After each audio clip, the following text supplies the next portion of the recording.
Good evening, gentle listener, and welcome to Distractible, a Wood Elf production, with your hosts, Mark the Magnificent, Bob the Brilliant, and Wade the Wonderful. This week, the terrific triplicity talk of tales of escalation, one-upmanship, and outdoing the opposition. Yes, it's hold my beer time. Please put out thy munchies and enjoy the show. Hey guys, welcome back to Distractible. Here we discuss anything that interests us and compete to see who can bring the most captivating stories to the table. After dominating and crushing everyone and winning handily last week, I might add, I'm this week's host, so I will be the judge. And we have a fun one today, boys. But first, Mark, Bob, how y'all doing? Good. Killed my Go XLR this morning, or my non-brand mixer. Killed it dead. What'd you do, Mark? How'd it break? I spilled a non-brand nutritious liquid onto it, and it instantly died. And the strangest thing is that it screamed as it died. Like, it's difficult to explain, but it sounded like... We were actually in the call when that happened. Yeah. Bob, do you remember what was the last thing we heard him say before? I think we literally heard from Mark saying, like, we were like getting ready to record something or do, and Mark was just like, "Oh God," and that was it. Yeah, pretty much. And then he sent us this like fun text. It's like, "Oh no, she's dead. It's dead. It's so very dead." Yep. Pretty much. I said, she dead. Oh, she fucking dead. Oh my fucking God, it's actually dead. That's what I said. That was our update as to why Mark cut out mid-sentence. I just hear a terrifying screaming. Just hear the sound of 1,000 souls entering our realm. I mean, pretty much that's what it amounted to. It was in pain, and I had to put it out of its misery. So, and I'm gonna miss that thing, that non-brand mixer. That lasted me quite a while, and it was a workhorse. And now I got my old one that I don't like. Oof. I'll order another one. Yeah, I might. I just might. I'd recommend it. I will. How are you, Bob? I'm all right. You know, I was during that whole thing, I was sort of sitting here trying to think of what's happened to me recently. Nothing's ever going to live up to the fridge. My life went from being filled with rage about the situation to now every time I do anything and all my social media, it's just 1,000 people constantly being like, "But does your fridge work?" Well, does it? Yeah, it's fine. Is your house covered in water and your yard nothing besides an ocean now? No, it's back to normal now. It's all fixed. Are there cables and cords and tubes all over the street still? Oh, so that wasn't even in the episode. Maybe this is a follow-up thing, because we recorded that before I learned that. So if you didn't listen to the fridge episode, which should precede this one, in the episode I was pissed, and it ended with the pipe in the backyard was broken, my backyard was pretty flooded, and the fridge deliverers were incompetent. After the episode recording, I went outside, and I saw something laying in the street in front of our house, and I was like, "Oh, that's weird, like trash or something."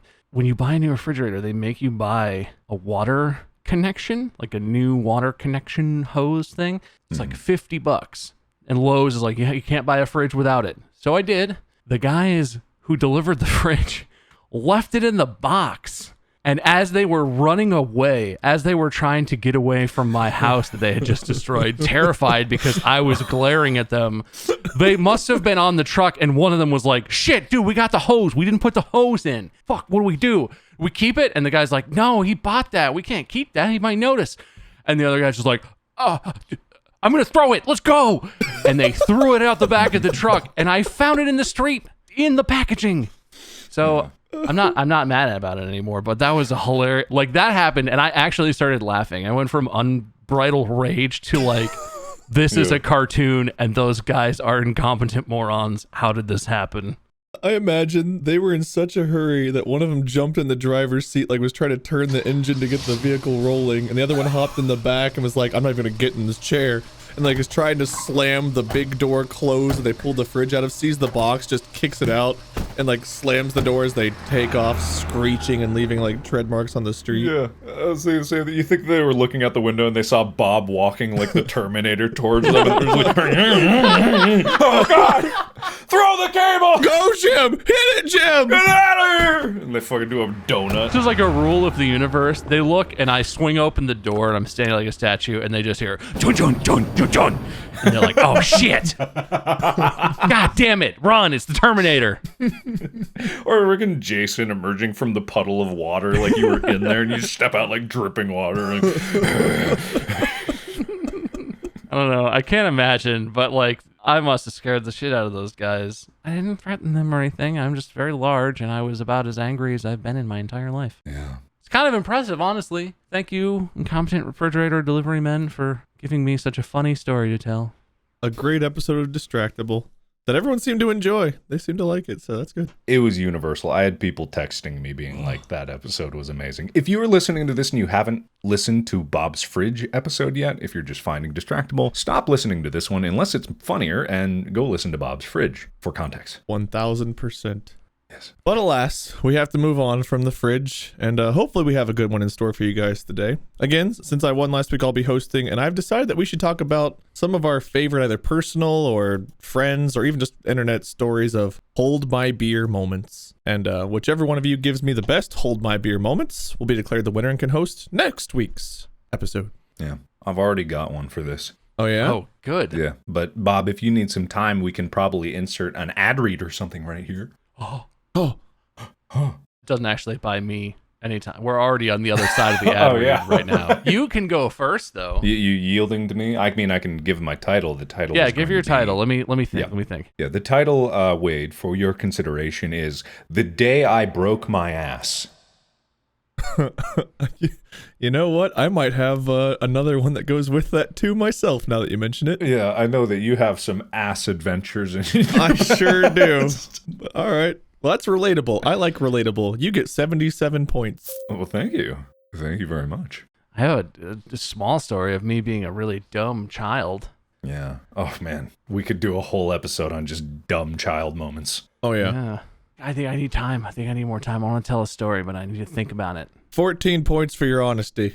That's good. I guess by default, Mark, you get to go first. Thank you. Okay, so it's not so much like a cohesive story with a proper ending, but we'll see where it goes. It's more like a series of misadventures. And Bob, actually, you might remember this. You weren't there for it, but you might have seen the aftermath of me stumbling, limping back to the dorm room in pain. I do think I know what you're going to talk about, yeah. Yeah, because so it's freshman year at college in the University of Cincinnati, and me trying to be a social butterfly, which I was not. I wanted to do like an activity. So I don't remember how there might have been a flyer for this or something, or maybe there was like a newsletter that was given out or a website that said something, but I don't think that this was a sanctioned activity, because what I tried to do was parkour, and it was like supposed to be a quote unquote beginner parkour thing, but there's really no way to do a beginner parkour adventure. And it was just like, I showed up at the place and we met in the parking garage in the University of Cincinnati, and it was me and 3 other dudes. And one of them had done parkour, maybe. And the other 3 of us were just like complete newbies getting in there and just trying to have an adventure. So really, looking back on it, this might have been the stupidest thing I've ever done in my entire life, but I exuded confidence while I was there. I was like, oh yeah, I know exactly what I'm doing. Parkour, you jump around on stuff and you try to do sick leaps off of things and you do tucks and rolls, right? It's exactly like the episode of The Office where they're like jumping on things and going, parkour.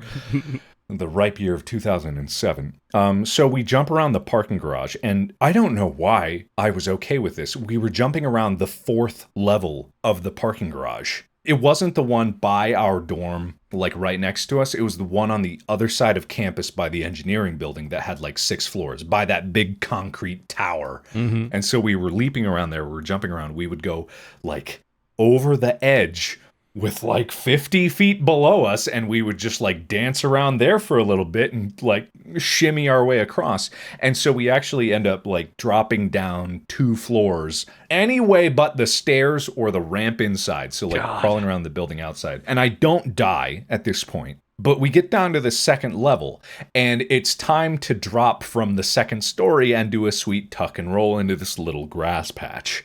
And so the first guy goes, and he goes like drop and tuck and roll, and it's perfect. And He's fine. And then the second guy goes and he manages to do it, a tuck and roll. And it's at this point that I realized they assumed I knew how to do a tuck and roll, which I had never done in my life. So there I am, hanging off by one hand from the second-story ledge of a concrete parking garage, looking at a tiny patch of grass that I'm supposed to hit. And in my head, I'm like, it can't be that hard. And so they're all giving me encouraging words. They're like, you can do it! I'm like, you got this! And I'm like, I got this. I got this. And so I drop. And when my legs hit the ground, thankfully they bent the correct way. But I didn't go forward at all. I landed from the second story straight onto my ass. Like 100% full on into my ass. And like the way the guys looked at me, it looked like they saw me die. Because I felt something pop. I felt it like weirdly no pain. But like this stunned thing where you're like on the ground, like, am I dead? Am I dead? And I get up from that and they're just like, what the fuck, are you okay? And like, weirdly enough, I seemed totally fine. I wasn't, by the way. I want to mention, I was not okay. But I shook it off because I was like, I'm tough. I'm totally fine. So I decided to take this, this parkour adventure to the next level. And go like, yeah, I'm totally fine. And then the guy behind me is about to go. And he drops. And instead of falling on his ass, he fell on his face. Oh, no. Like his legs hit. He went forward. He did not roll. Like 100% no roll right into his face and chest hit the ground. Jesus. And you just hear him go like... Oh, God, like just all the wind dropped out of him and he's desperately like on the ground trying to get a sucking breath. And I kind of realized at this point we don't know what we're doing, but I was in too deep. So, you know, after a while, we're just standing there. We're looking at this guy dying on the ground. And we're like, oh, what do we do? What do we do? It's like the Brian Regan joke of the kids. One falls and you're just like, oh, God, get some leaves. Oh, God. Yeah, but put those on. Oh, is that helping? Yeah, 100%. It's exactly like that. But he gets up. Like, he gets up and he plays it off like, I'm fine. But clearly his ribs are broken. Like, straight up, his ribs are broken. God. And so he gets up, he's like, I think I'm good for today, guys. I'm gonna go lay down. It's just like, because that's the fix of everything. You just go lay down. You know, this is like college. We don't have health insurance or anything. I think this is pre-Obamacare. Like, we're not covered under our parents' plans at this moment. Like, we don't have the money to take care of a broken bone. So, like, we're just gonna go sleep it off. I'm pretty sure a long rest fixes almost anything.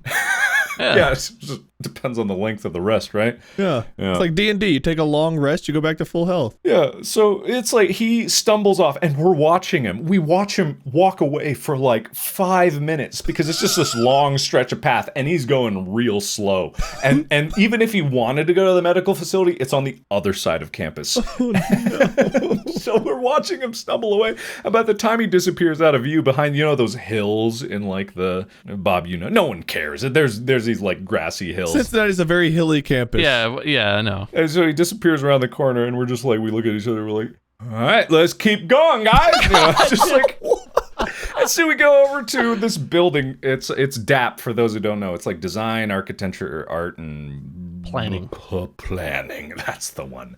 And so it's got interesting architecture, which is apparently perfect for parkour. Yeah. And so design, art, architecture, and parkour. And so at this point, my spine has been hurting because at first it didn't hurt, and then it started hurting. And Bob, you know, like, I don't know if you remember, I don't know if I ever mentioned this to you, but every time I would go to the gym after this and I would do an exercise that worked my spine, I would suddenly like hit the ground with crippling pain.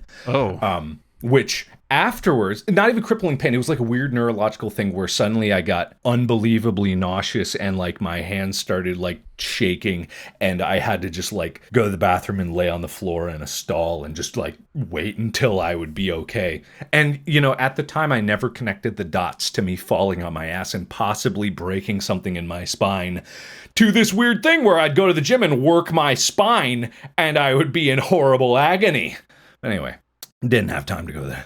Just a quick reminder, everyone, like, we're talking about these things and laughing about these things. Please don't do any of this dumb shit we're about to talk about and have talked about. Oh yeah, this is why it's a hold my beer moment. It's just like, you don't do this shit. Don't do it. Don't go to an amateur parkour class with just like 3 buddies and jump around a parking garage. Like if your first parkour adventure is dropping from a 2-story parking garage, number 1, you're me, and number 2, you're doing it wrong. I mean, so yes, I 100%. That's correct. You need to like learn how to do the simple stuff before it's from, death-defying heights. Yeah. Was there any part of you that showed up to that and saw that it was pretty informal and everyone started doing stuff and you were like, ooh, I don't know. And then guys started jumping off the 2nd-story thing, and did you just look at it and be like, all right, let's go, man? Or was there any part of you that was like, maybe don't? I'll take the stairs. Nah, man, I wanted to be cool. I wanted friends. Oh, man. No, I mean, it's literally like that, and it sucks to say it, but just like, nah, man, you don't want to act like a wimp in front of everyone. That's such a dangerous mindset. That's what leads to all this dumb shit. It is. That's the exact same mindset. And like, there's more dumb shit on the way, because we get to DAP and we start climbing up. And like, at this point, I'm reaching up and trying to pull myself up, and I'm not weak, but it was like, there was one part where it was pulling up again to a 2nd-story thing, and I'm like, I didn't know if I could pull myself up all the way, and they weren't helping because they were already like running ahead of me, like jumping over shit, and I'm like, I'm hanging from a railing, and I'm just like, oh god, this is and then I managed to get like the crazy adrenaline strength and pull myself up. And so we get to the roof. We get to the roof of DAP. Somehow we made up. And it's like not a short building. It's not an incredibly tall building. I think it's like 3 stories up on the roof. It's tall enough, yeah. Yeah, and then we hear sirens when we're up on the roof. And Cincinnati, there's plenty of sirens, but for some reason in our brain, we're like, they're coming for us. They found out. We went into the forbidden zone. And like, we're like, they're going to get us on this roof. We've committed horrible crimes. So we all panic, right? So we panic and we run off, and we go back a different way, and we drop down a ledge. And then again, they drop down from this 2nd-story ledge onto this grassy part. And it's like a hurry now. There's no time to like... debate about it. So I find myself once again hanging by one hand from a 2nd-story ledge looking down. But in my mind at this moment, I'm like, okay, I went backwards that last time. I'll go forwards this time. I know what my mistake was. And so I drop, and I'm like, forward, and then roll. I saw them roll on like their shoulder. And so my legs hit the ground. I go forward, and I put 100% of my weight right onto my shoulder, and I don't move. And it's just like, I hit the ground, my shoulder just, it's like, if you just imagine someone just dropped in the fetal position onto the ground from 2 stories. It's like, well, thank God you did it the right way that time. Yeah, thank God you rolled forward, saved it. You'd think that I would have, like, after the first fall, like, okay, guys, can you show me how to do this roll thing? Because it's clear that I don't know. No, that's not cool. That's not cool. You gotta be cool. And I can't believe they didn't say, like, do you want, like, to practice or anything? Do you want us to, like, teach you? It's like, no, I must have made a mistake. I'm a parkour expert, and that was just a flub. I hope they lost their parkour teaching license after this. And so I hit the ground, and I'm just like, I like am down there for a while. And I'm like, okay, I'm okay. And I look up, and they're gone.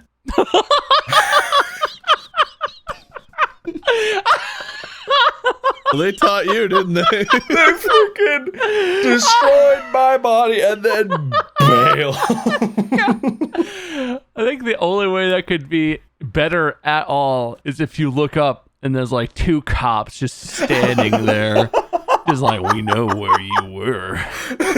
That's the forbidden roof. This just goes to show you guys, you do dumb shit, you get friends for life. play dumb games, get dumb prizes, right? Yeah, man. And I just remember I had a long walk because, Bob, DAP is literally on the other side. No, that's like a 20-minute walk away from our dorm, at least. Yeah, and especially when my shoulder is like, and my shoulder was fucked up for years after that. Yeah, well, that's the main thing I remembered. When you said you broke your ass, I didn't even remember that. I remember your shoulder was absolutely destroyed. Yes.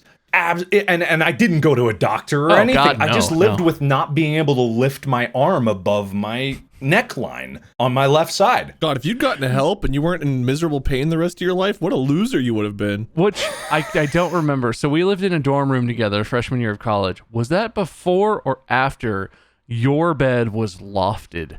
So you had to climb into bed every night. This was way before. This is okay. Like way before. God, I could tell that. It's just like that was such. I can't believe we survived that. We have to tell that story now, the lofting the bed story, because it's so fucked. Oh my God! I'll kick it off and then you take it over. So it's back from winter break, right? So we each went our separate ways, and I think we became good friends in the first quarter at that point. We were gaming a lot, playing like Guitar Hero. Like we were friends at that point. What year was this? Like freshman year? 2007, freshman year college. So this would have been January 2008 when this next story. And the parkouring also happened at the same time, right? Oh yeah, no, parkour was in the fall. Right when I got there, I was like, I'm gonna get out there and I'm gonna try things, and then I learned my lesson to never go outside. Never tried anything again. I really didn't. I didn't try anything. We're going from like September, fast forward straight to January. Got it. Yeah. So I come in from winter break. I open the door and, Bob's there and I'm just like, let's loft the beds. Like, I don't think I said hello first. I think I walked in the door and was like, you want to loft? You want to put the beds in on top? Bunk them? You want to bunk the beds? And it's just like, well, we'd have so much more room for activities that way. I know. God, that movie hadn't even come out. I know. That's exactly what we were doing. We wanted room for activities. We did. That's exactly what we want. I know. Like, we need more space for when people come over, when we have all these parties. Obviously. We're cool guys. You guys throw a lot of parties after this? Yeah, sure. Yeah. God, we definitely threw at least one. we did throw one. God. Great. I can't wait to hear how worth it this was. Oh, yeah. Bob, take over. So Mark enters, and so our current setup, the way we had it set up, because we didn't know each other going in, we basically split the room in half, right? The way a lot of dorm rooms do it when you're with a stranger. Yeah. One half was mine, one half was Mark. So on each half, there's like a bed. Underneath the bed, you can fit, there's a dresser and you use some storage, and then you have a desk and you have like a wardrobe. Yeah. So there's the middle of the room, but it's not that big of a room. Like, if we were standing shoulder to shoulder, we'd probably take up the whole width of the center of that room. Yeah. So, if you bunk one bed on top of the other, you get like, a quarter of the room. You get that whole corner for whatever you want. Yeah. Put both the dressers under the same bed, store your stuff in your wardrobe, easy peasy. But the way the beds are supposed to go together when you bunk them, you're supposed to, lower the height of the bed that goes on top, because when they're on the floor, the bed is like all the way up on the highest setting it can go, right? So you can put stuff under it. Okay. But if you leave it like that and then put it on top of another bed, there's like maybe a foot between the bed and the ceiling. Yeah, really, like legitimately. So you're supposed to change that, but that required like tools or, I don't know, knowledge. We didn't know how to do that, so we didn't do that. Of course not. So we just took Mark's bed and we're just like, put it the fuck up there.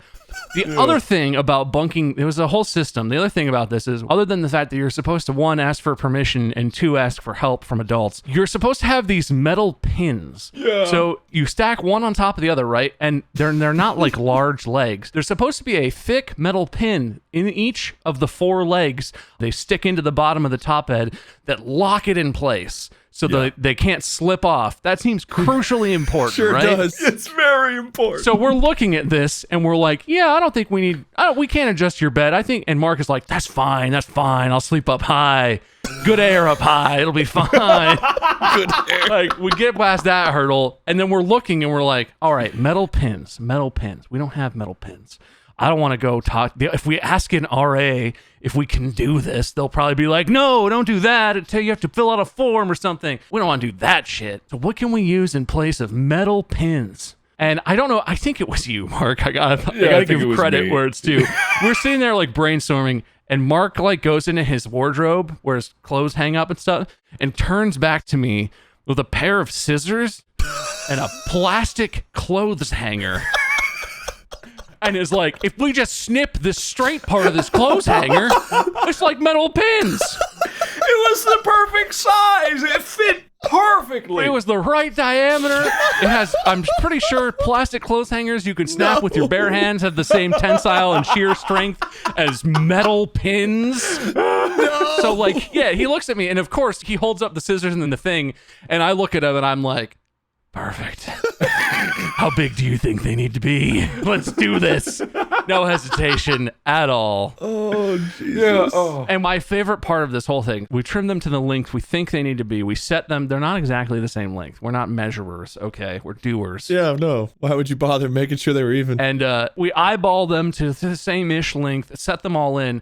We hoist the bed up really precariously, set it on the pins. One of the 4 pins was like half an inch longer than the other ones, and it was half an inch too long. Yep.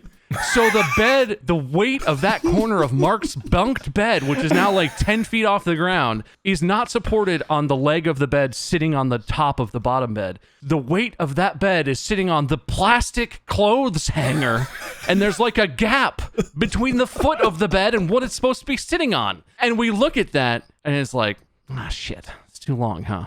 Well, I suppose we could take it back down and trim that plastic so everything sits. And we sort of like, I don't remember the conversation, but we looked at it for maybe a second, like 10 seconds total. And then Mark was just like, fuck it. Of course. Yeah. And just climbed up. And so for the entire rest of that school year, Mark's bunk bed, 1/4 of the legs was supported by like a 1/4 inch thick piece of plastic. You should be fucking dead. When nothing happened. Nothing bad happened. Totally fine. Really? Well, something did happen. Okay, so you got to understand that like when I climbed in here, I didn't want to tell Bob that I didn't have a lot of room. Don't admit defeat. But let me just say, if I sneezed while I was laying in bed, I would have broken my nose. Like I would have go forward a couple inches and I smack into the ceiling. But I get up there, I'm like, oh, it's cozy. Like this is why like I like the tour bunks, just like because it was like a coffin. So in an odd way, I did like it. But then I remember like a few days after we did this, one morning, my alarm goes off or whatever. It's like early, and I'm like, okay, I got to get out of bed. And I had forgotten that I was in a bunk, and so I like in a daze. It's dark. I like climb out of bed, and just suddenly I'm falling. And Bob, you gotta tell, like, what did you think? Like, I know you were asleep, you were woken up, but I was like, I fall, and I don't remember what happened, and then I was on the ground. I mean, so I was really asleep. I'm not a morning person. I wake up super slowly. So I was laying in bed, mostly asleep, and it was like if you imagine what it would look like in a cartoon. Yeah. If you're in an office building in a window office and somebody has leaped out of a window above yours and they come flying by your window like they're parachuting or something. Like I'm just laying in bed and I just see Mark just like, ooh, whoa. And then Mark's just on the floor and I don't even know if I rolled over. Like I saw that and then I heard you keep moving and I was just like, oh, he's fine. I think you mumbled like, you okay? And I'm like, yeah, okay. After I go, you okay? But you really like rolled out like you were just gonna put your foot on the floor. So the way you fell was just like tumbling, like whoa, fuck. Yeah, God. But that was the only time I made that mistake. So it was good. After that, like I remember laying in the bed and I could hear everything in the like dorm above me, and it was like I heard people jumping around, like partying. I heard people have sex, and I'm just like, worth it. We have so much room for activity. Somebody who was in one of the few dorms like right above us had so much sex freshman year. I know. Holy shit. I like not to be super crass and I have no idea who they were, but they fucked. I know. God damn. Mark was like nose deep in their fucking sex. Mark is like, maybe that's why he liked it. Mark is like 6 inches away, just like, can you smell stuff through cinder block walls? I was like, hey, good job, buddy. You got this. Give him a pat Hey, on way the to go, back. pal. You're laying there trying to sleep. Finally, like the squeaking stops, and the guy is like, "Oh yeah, nice. Good night, Christy. Good night, Mark." And you're like, "Good night." Okay. God damn it. I reach up, give him a shoulder rub after he's like, way to go, pal. Good night. On a first name basis because your nose is so deep in their shit. Okay, well, that story, which was just a spin-off of your story, is possibly better than the one I have, but I do have, goddamn, I've got my very own personal hold my beer moment, I guess. Go for it. I want to hear it. I don't know. Did you have any more? Did you want to hit anything else? No, that's it for now. I mean, our whole freshman year could just be nothing but these kinds of things, but yeah. There's so many fucking moments. Be better than them, everyone. Just so fucking stupid. We're so stupid. We are. No, so I did want to say, I do remember. So I remember the parkour thing, and I remember mostly what I remember is when you came back, and you were really like hurt at that point, and so you kind of just like laid down and tried to relax. We did our separate things, but I remember thinking to myself like, this fucking dude has his Mirror's Edge outfit on to go parkouring. Did you get a special outfit for that, or did you just have clothes? Because I swear to God, I had like gloves. I got gloves. You had fingerless gloves. Yeah, fingerless You had like gloves. one of those asymmetrical like zip hoodies, and you had like a cross-shoulder bag or something. God, Like you this came is back, and I was like, this is fucking embarrassing. Look, these are details I didn't want. you looked like you were going to do parkour, but I remember just thinking like, man, fuck, this dude loves parkour. He's got the whole outfit and everything. God damn. Oh God, I just wanted to look like I fit the part. You know, I didn't walk in like, I don't know what I'm doing. Like, oh yeah, I know what I'm doing. Like I fucking went out and got a parkour cosplay outfit so that people would believe that I know. And then you just fell on your ass, fell on your shoulder. Yeah, man. Yeah. Oh That's God. commitment, man. No, those are details I wish not to have been revealed, but it's okay. It's cool. I love the visual of you starting to roll both times and then just getting fucking planted and not being able to roll at all. Yeah, it's so funny. Yeah, it's hilarious. Yeah. It is. That's funny now because you're okay. Dude, I have no idea Right? if I'm gonna have like long-term spinal issues from that. Like, who fucking knows? I'm probably okay at this point. I haven't had any pain. Did you ever see the guy that like took 5 minutes to walk away again? No. Oh, he definitely died. He died. He died in his sleep in his dorm room. Oh, 100%. I didn't even think about it. I was so focused on me. I didn't even. Oh no. I mean, to be fair, probably the rest of those guys never saw you again either. They're out there right now, like having a beer, like really shakily. Like, you remember those two guys that died in college? We should have never fucking gotten into parkour, man. God damn it. Those are the 6th and 7th guys we killed trying to teach people parkour. We always go to the second story too early. Fuck. God. Oh my God. Okay. My story. All right. The title of my story is The Longest, Coldest, Shittiest Night. Okay. The longest, coldest, shittiest night. Yes. So, something people may not know about me. When I was in college, I was a bit of a doer myself, not parkour, but I thought it'd be really cool at some point. I found this motorcycle on Craigslist for real cheap. Didn't question why it was real cheap, just real cheap. And I was like, yeah, you know what? That's cool. I like stuff that has motors. I like cars and go-karts, so probably a motorcycle fits right in with that.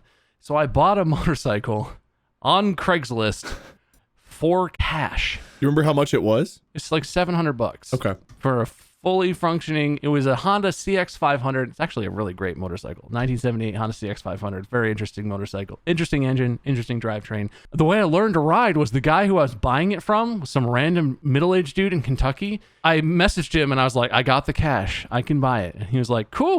Do you want to come pick it up and ride it home? And my second message to him was like, oh, you know, I've never actually ridden a motorcycle. I probably shouldn't ride it on the highway.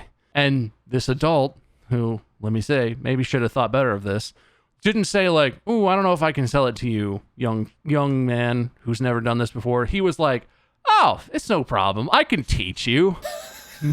Which, sure. Yeah. So I meet him in a church parking lot, and he teaches me how to ride. Luckily, my car was a manual transmission, so I understood how a clutch worked, because motorcycles, by and large, are manual transmissions.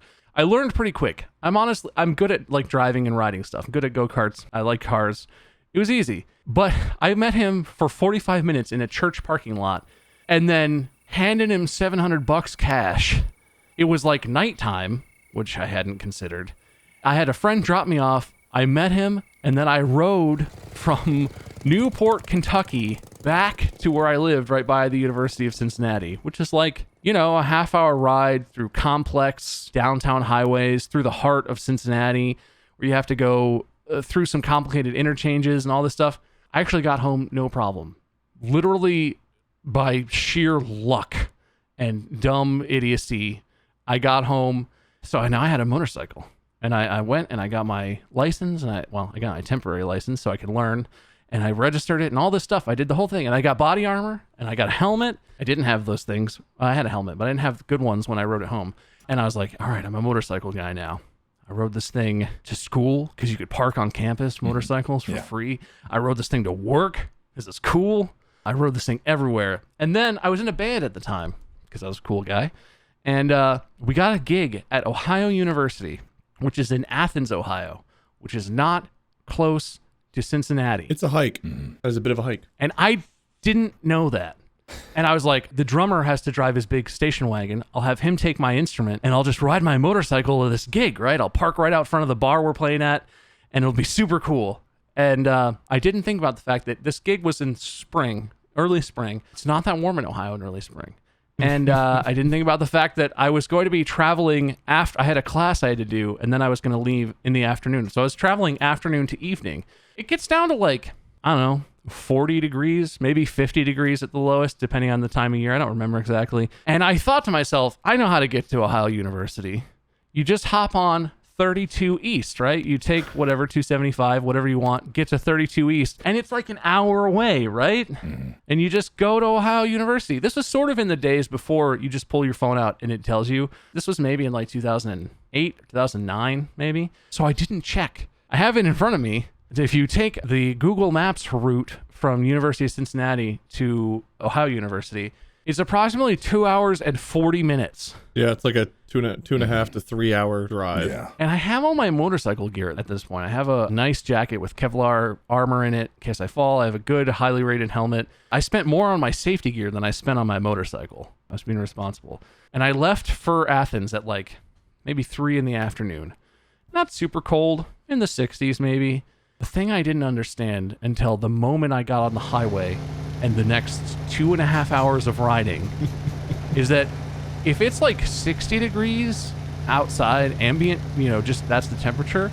If you're going 70 miles an hour on a motorcycle, that wind feels like 40 degrees. Yeah. And if it's like 40 degrees and if the sun is going down because you're an idiot and you're in the middle of nowhere because Ohio is an abyss with 5 cities in it. Yeah. It's 40 degrees outside feels like 20 degrees or lower on your poor hands that have literally no protection on them except mesh gloves. Yeah. So I leave, and like on my way out of Cincinnati, the first maybe 40 minutes is like, whew, chilly, but that's cool. Like, it's cool. I'm on the motorcycle. It's cool. And the sun starts going lower and lower. The temperature starts edging down. And it reaches a point at like an hour or an hour and a half in. It reached a point where I was like, okay, this is cold. Like, fuck, like, do I turn back? Like, well, but I have the gig. I have to be there. We play a gig at like 9 p.m. or something, right? So I have to be there. I have to get dinner. Like, I can't turn back. Can't stop. Committed at this point. Gotta be there for the boys. Gotta show up. Gotta get paid for this gig. Gotta have some beers with the boys. And it gets, so like an hour and a half in, like really cold. Like, imagine it's windy, it's 70 mile an hour winds, and it's freezing out. And my hands are just going numb, which is not great on a motorcycle. You really need to be able to move all of your fingers to do all the parts of a motorcycle. I didn't even think about that. Like, yeah, if your hands don't work, you can't work the levers, you can't do anything. You kind of freeze in place. Yeah. My feet start to go numb, which is the only other thing you have to work the controls. You need both hands, both feet to do all the parts of a motorcycle, to shift and work the brakes, and to not fall over when you stop. I start to get so cold and so miserable. My head is down, trying to keep the air from blowing up into my helmet because it's a closed helmet but doesn't have a closed neck, and it's like blowing down my shirt, it's blowing up my sleeves. I'm dying. I'm shivering, and I'm in the middle of nowhere. And I'm like not thinking about anything other than like wiggle your fingers, wiggle your toes, don't freeze to death. And then suddenly in the middle of nowhere, darkness. It's literally just me with my 30 or 40-year-old motorcycle, and it just goes...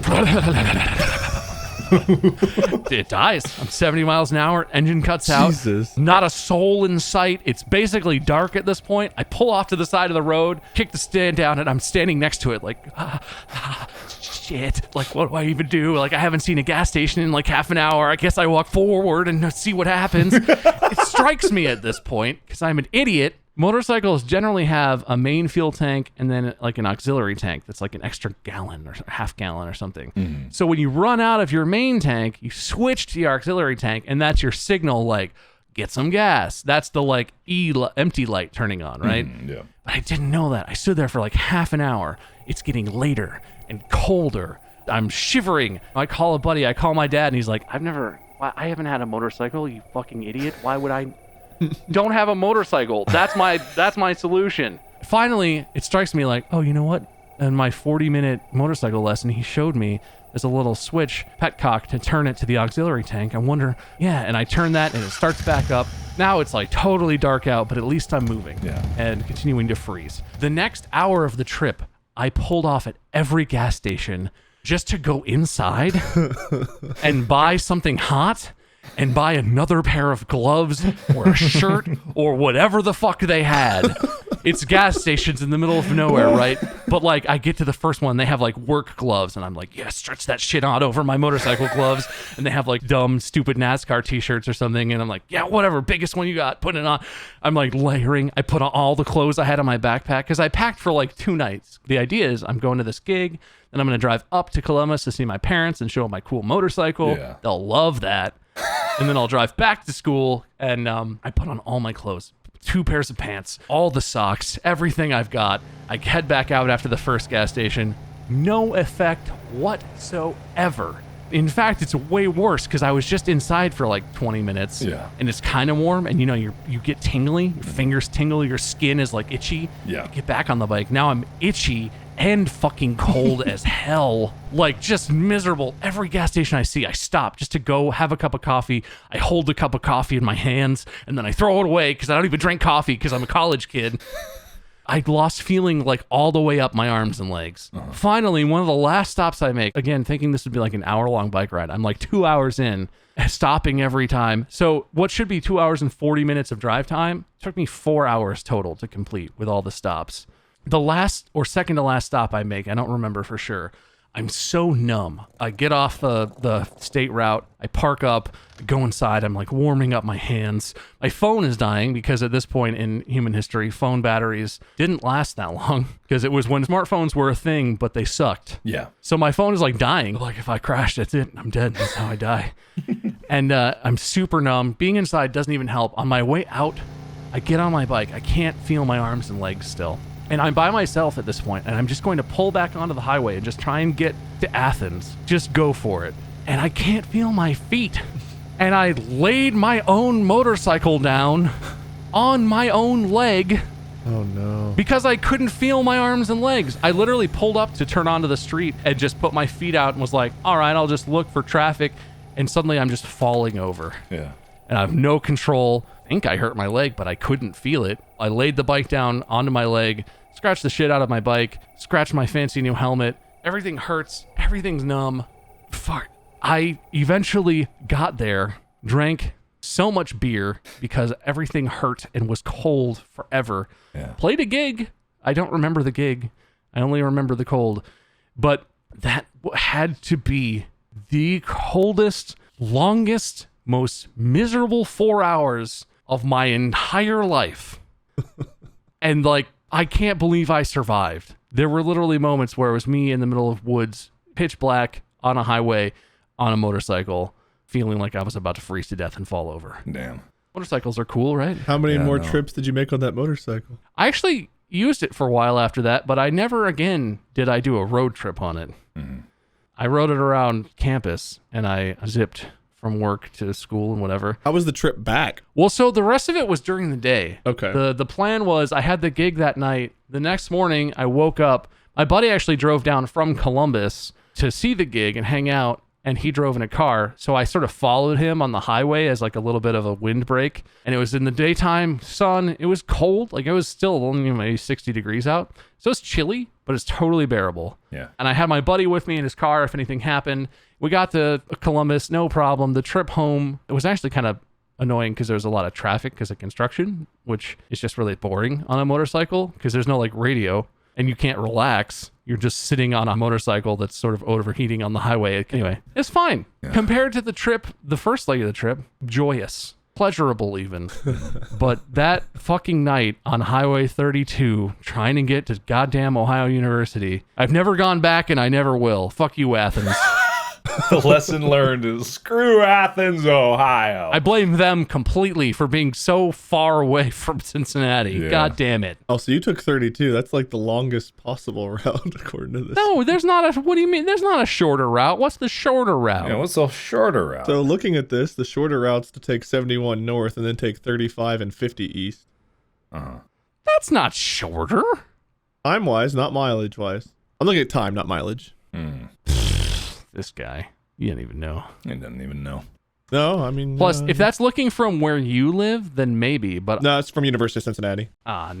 I'm just saying, man. I'm just saying. Nah, man. Look, well, that's the thing, though. I didn't even check. I knew how to get there back in the days when you just knew, like, oh, I take 71 to get to Columbus, and I take 32 to go to Athens. I didn't even fucking look. I didn't have GPS. I didn't have printed out MapQuest directions or anything. I just was like, yeah, I know where that is, and went, which I can't imagine doing right now as an adult. And I know where things are. Who does that? I would never do that. You do that, Mark, actually, don't you? Yeah, I do that. Of course I do that.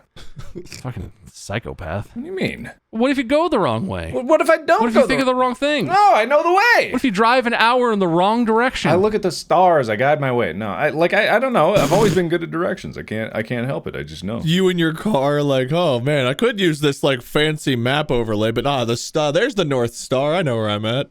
Perfect. I know how to get to Westdale, LA. I'll just look at the stars. I don't know. It's like when I'm driving, I don't want to look at a map. Like that's why it's kind of like why I always orient maps north, because then I have a fixed point of reference and I kind of know things, but I'm always looking at landmarks and I'm trying to gauge where I am, always trying to like get memorable locations and feel out which turns I'm making. I don't know. I think it harkens back to like the type of games I played when I was a kid. I would always just like, I loved figuring out the layouts of maps and stuff like that and kind of like putting them in my head so I would always remember them and I could know where secrets were, and I would replay games a lot. So yeah, I don't know, man. It's concerning. Yeah, probably. I will say, being a passenger in a car that you're driving, like when you've picked me up from LAX when I visit and stuff before, you always look like you know where you're going, but it always feels like I just got into a taxi, not an Uber, a taxi. And I was like, yeah, take me to Studio City or something. And the guy's like, okay, yeah, okay, Studio City. Doesn't put anything in. And we just start driving. And the whole time I'm just like, he probably know. He knows, right? He wouldn't just be driving somewhere. He knows how to make that extra cash. Because sometimes when you're driving, Mark, you like look around and you're like, oh no, okay, no, I know where we are. And everyone in the car is kind of like, huh? This is not a good time. We've been driving for 2 hours. What do you mean, huh? I didn't know this was the kind of response I was getting in the backseat of my own car. Like, everyone's questioning my every move. It's just a little unnerving. It's unnerving. It's perfectly nerving. Get your nerves back. It's your fault, not mine. I have no nerves. Do you guys know Jesse, our friend Jesse? Yeah, I do, yeah. You've met him, right? I'm familiar. Okay. So he and a friend went down to I think Mount Adams and went drinking a couple of years back now. And I guess they called a taxi or an Uber afterward. And they were so drunk that they actually passed out in the back of the taxi on the way home. And so the fucking driver, instead of taking them home, does the whole 275 loop to increase their fare. Wow. Oh my God. Oh my God. And they wake up like an hour and a half into like what should be like a 30-minute ride. And they're just like, yeah, pull off here. And they have to pay this exorbitant tax fucking fee. And then their dad, I think Jesse's dad came to pick him up. Oh, they paid it? Fuck that. Oh my God. I would be on the phone or the chat or whatever. I would not pay for that shit. Ugh. Well, they were drunk as fuck, so I don't think they were thinking very well at that moment. That's nuts. But yeah, dude fucking drove them around the loop to increase their fare so yeah, a lot of them do know where they're going. Oh, that's so scummy. That's why anytime I get into an Uber or a cab, I also look up the directions to make sure they're taking the fastest route. And if they're not, I'm like, hey, actually, you should get on here. Make it a little bit faster. I'm that guy. Wow. You're just the worst kind of passenger. Huh? To be fair, they've always I've never actually had to do it, but I'm always ready. I question Mark, but never once did I GPS him, okay? I let him do it. Well, not Mark, because Mark doesn't charge a fare for us to go somewhere. I don't care if Mark ends up in the wrong spot. I just want to have quality time. Quality time. No, I mean, in LA, like, the cab drivers, I feel like, are in such a hurry to get their next fare because they're always busy. Well, probably not now as much. Normally Uber drivers, that they take all the middle, like, inner roads in LA, and that's the fucking worst. Like, I've had, like, a ride back from LAX to where I was living before, and like GPS told them to take a left turn across a 6-lane road. Oh God. It's literally like looking left, looking right. I'm going to inch out into traffic. Oh, They'll God. stop. You just have people like looking at you like, Jesus Christ, this fucking thing. And then like behind you, like more cars are trying to like, oh, my chance. Oh, we have a leader. And then, huge traffic. And I'm sitting in the passenger seat and I'm just like, no, please not this. Anything but this. That's the worst too. My least favorite type of Uber experience is when you're in one of those cars that's in a left turn lane where it's just hopeless like that. Yeah. But you're one of the back ones. And there's like a tiny gap, and the one car at the front is like, this is my chance. And the next 6 cars are just like, yes, our chance. and they just pull out into oncoming traffic, and you're like, Yeah. I should never sit on the passenger side. Holy fuck. Were you guys in the Uber in Boston where we made the mistake of telling the dude we were in a hurry and he drove down the double yellow line with his middle finger out each window the whole fucking way? And then he demanded us give him like a $30 tip before we were allowed to get out. Dude, Ubers in Boston are terrifying. Oh. Never Boston. tell when you're in a hurry, ever. Oh, yeah, it's a challenge. Anyway, any final thoughts before I award points and wrap this one up? No, but we should remember for a future episode to do like dumb childhood stories and just a whole episode on all the freshman year escapades that Bob and I had. Or, Yeah. just like, good God. Well, this is just Hold My Beer Part 1, then. We'll have a follow-up coming sometime down the line. Oh, man. Okay, how do I want to award points here? Bob, you tell stories so good. I'm just going to give you 1,000 points for being a good storyteller. All right. Perfect. You got 14 for being a little bit late on the title. Mark, you got 77 points. Uh-huh. I don't know. I feel like Mark told a story and then led to a second story that Bob helped with, but it was still like Mark drove a lot of conversation today. So however many points Mark needs to win by 1 point, that's how many points I award. Mark, you win. I eked the victory out. You eked it out. Just By being barely. the dumbest one in the call, you win. Congratulations. I don't do any math or anything. God damn it. Thanks, man. Appreciate it. Yeah. I'll take the I win. feel like I really made the bunk bed story by telling my part of it, but that's fine. That's fine. Hey, I was like, we should make that collaborative. It was together, but To be fair, it was Mark's nose in the sex and his body at risk on the coat hangers. And him that fell out after breaking his shoulder and his ass already. That was a hell of a year. A lot of stuff that year, man. A lot of falling. yeah, a lot of falling for me. That's kind of like a habit in my life. Hey, I fell out of my much lower bed too, and that was pretty scary. So, A foot off the ground versus like 8 feet. hey, like 5 feet, 4 feet off the ground, 4 or 5, maybe even 6. I don't know. I'm stunned that I didn't get hurt. Like, because it didn't hurt at all. Like, I knocked the TV over. I fell, like, my shoulder landed on the fridge. Like, I landed perfectly in that little gap in between your bed and the fridge. And it was like, there was a stool there. It was like, You should have absolutely broken your neck on the Oh my TV God, or yeah. the fridge or something because you shouldn't have lived. I You should be shouldn't have dead. lived through a lot of things freshman year. We should both be dead. Moral of the story, Yeah, 100%. don't do dumb shit out there. Be smarter than they were. Yeah, we Looking are- at you, college freshman. Yeah, this podcast is a cautionary tale if ever there was one. 100%. Please literally don't do this dumb shit. We will not be held responsible for any dumb shit you decide to do, but don't do it. Yeah, we refuse. We refuse to be refuse. held responsible. Just like Mark's still not responsible for his actions, we won't be responsible for yours. 100%. All right. Well, thank you guys all for listening to Distractible, brought to you by Wood Elf. Make sure you subscribe so you can listen to the podcast anywhere and everywhere it is. Follow Wood Elf Media for the latest updates. Big thank you to Mark and Bob for joining. I'm Wade. You can find me, I don't know, on YouTube and Twitch and stuff. Where can they find you guys? Right Facebook. here. Right here. On every Monday. Right here. That's true. That's true. This is the best spot. Yeah. Every Monday, download every episode on every platform on a new account and listen to everyone. That's fraud. We can't say that. It is? Just use your own account. Your own account. Oh, is did I fine. say a new Don't account? make it- I meant your main account. Yeah.